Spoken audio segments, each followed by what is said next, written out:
দেখতে পেলাম সেই বাবাজির আশীর্বাদ দিয়া আমার সেই দাঁত বার করা ডার্লিং কে।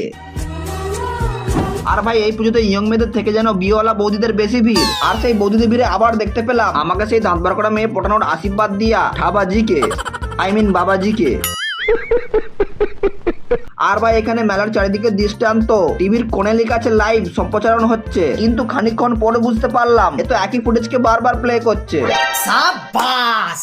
আর তারপরে ভাই সেখানে কালী মায়ের প্রতিমাকে দেখলাম, সামনে থেকে দেখতে খুব সুন্দর লাগছিল।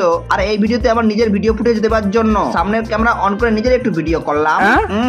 না হলে তো তোমরা আমাকে ভুলে যাবে। ও বাবা, কি কাব্য মারা কথা রে বাবা। আর ভাই এখানে যারা সব বসা আছে সবাই পাঁটা চাকর নিয়ে বসাচ্ছে, আর কিসের জন্য বসাচ্ছে সেটা আর বলতে হবে না। আর তারপরে দেখতে পেলাম সেই বাবাজির আশীর্বাদ দিয়া আমার সেই দাঁত বার করা ডার্লিং কে।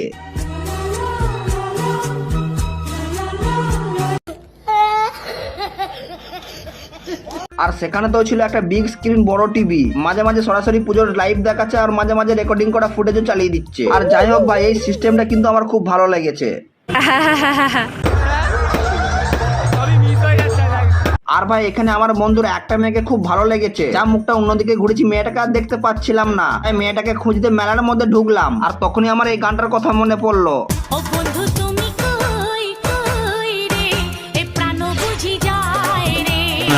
শোনা গো আমার। আর ভাই এখানে এই যেটু লাইটিং লাগালো মাথায় হেয়ার বিন বিক্রি করছে, আর সেই হেয়ার বিন কিনছে ভাই কারা দেখো, ছেলেরা ছাবড়িগিরি করবে বলে, মানে মেলায় ওইটা পরে ঘুরবে যাতে মেয়েরা দেখে ওদেরকে। আর ভাই মেলাটা কোথায় বসিয়েছে দেখো, একদম ধান জমিতে, মাটি পুরো ফেটে চৌচির হয়ে আছে। আর দেখে না পা ফেললে ভাই পাটা এক্ষুনি মুচকে যাবে, তাই বলছি যারা হিল পরে আছে মামুনিরা একটু সামলে চলবে।